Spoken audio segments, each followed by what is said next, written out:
लोकशाहीतले जे राजे ते तर मानतातच, पण तुम्ही लोकप्रतिनिधी या नात्याने तर छत्रपती शिवाजी महाराजांना तर तुम्ही बोलता माहिती घेऊन, आमचे दैवत आहे, आधारस्तंभ आणि त्यांच्या आदर्श घेऊन काम करताय. तर ह्याच अधिवेशनात दाखवून द्या, हा स्पेशल कायदा पास करा. त्याचबरोबर अनेक वेळा छत्रपती शिवाजी महाराजांचा जो इतिहास आहे अनेक वेळा सांगून सुद्धा, निवेदन देऊन सुद्धा याची जाहीर करणं शासनाने जाहीर केलं पाहिजे. शासन म्हणजे फक्त सत्ताधारी पक्ष नाही, जेवढे काय सभागृहात बसलेले सत्ताधारी विरोधक असू दे नाहीतर कुठल्याही पक्षाचे असू दे, या सगळ्यांनी एक छत्रपती शिवाजी महाराजांचा शासन मान्य अधिकृत इतिहास महाराष्ट्र शासनाने संपूर्ण खंड स्वरूपात प्रसिद्ध करावा, ज्याच्यामुळं सारखं जे वादविवाद जे होतात ते संपुष्टात येतील. त्याबरोबर कोणी पण काय एखाद्याला पिक्चर काढायचं असेल, टीव्ही सिरियल काय असेल, जे काय असेल त्याला आपण सिनेमॅटिक लिबर्टी म्हणतो, त्याच्यावर सुद्धा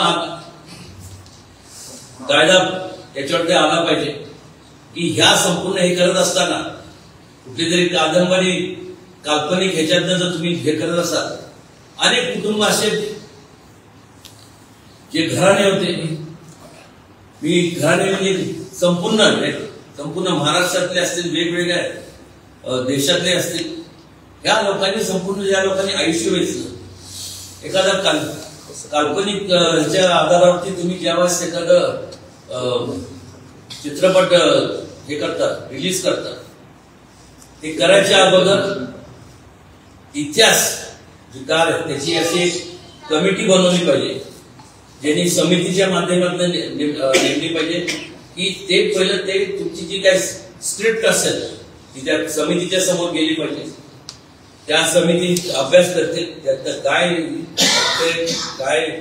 हे चुकीचं आहे, आणि काल्पनिकच्या ह्याच्या आधारावरती जेव्हा हे होतं त्यावेळेस तुम्हाला सांगतो की तेढ निर्माण होतं. का संपूर्ण शिर्के कुटुंबातले बरेच लोक आले होते, ते म्हणाले की छावा ह्या चित्रपटात की शिर्केंनी महाराजांना पकडून दिलं, असं कुठं इतिहासात नोंद नाही. तसं जर असतं मला सांगा तर स्वेरिका झाल्या असत्या का? हा मला सांगा. ते म्हणले की आम्ही कुठं जरी गेलो, लोक म्हणतात की आमच्याकडे त्या नजरेने बघतात. भलं ते आता कुठल्या व्यवसाय करत असतील किंवा कुठल्या प्रोफेशन मध्ये जरी असतील तर नाही म्हणलं तरी प्रत्येकावरती त्यांना त्याच्यावरती गदा येते. लोक त्यांच्याकडे बघण्याचा एक वेगळा अँगल निर्माण होतो कारण नसताना. आणि समाजातील तेढ निर्माण करण्याचं काम हे जे लोक करतात, यासाठी हा कायदा याच अधिवेशनात जर खऱ्या अर्थाने या सभागृहामध्ये महाराष्ट्रातल्या प्रत्येक पक्षातल्या लोकांचं जर खरंच तुम्ही छत्रपती शिवाजी महाराजांना दैवत मानत असाल, मग मुख्यमंत्री असू दे, दोन्ही उपमुख्यमंत्री असू दे, विरोधी पक्ष नेते असू दे किंवा सगळे जे काय वेगवेगळ्या पक्षाचे पक्ष नेते असू दे, तर तुम्ही खऱ्या अर्थाने हे करत असाल तर दाखवून द्या या महाराष्ट्राच्या जनतेला की हे संपूर्ण जे काही मी बोललोय हे खऱ्या अर्थाने तुम्ही हा कायदा ह्याच ह्याच्यात तुम्ही पारित करा. अन्यथा लोकांना माझ्यावर सोडून द्या, पण लोकांना तुमच्यावरचा सुद्धा विश्वास उडून जाणार. कुठंतरी महाराजांच्या नावाने जेव्हा असं वक्तव्य केलं जातं त्याचं बाकीच्या बाबतीत सुद्धा विचार करणं गरजेचं आहे.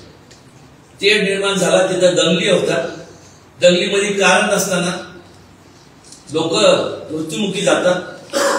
हे सगळं थांबलं आणि थांबवण्याचं काम केवळ सत्ताधारी नाही, विरोधी नाही, सगळ्या एकंदरीत जेवढे काय पक्ष आहेत, जेवढे लोकप्रतिनिधी आहेत या महाराष्ट्रातले त्या सगळ्यांचे आहेत.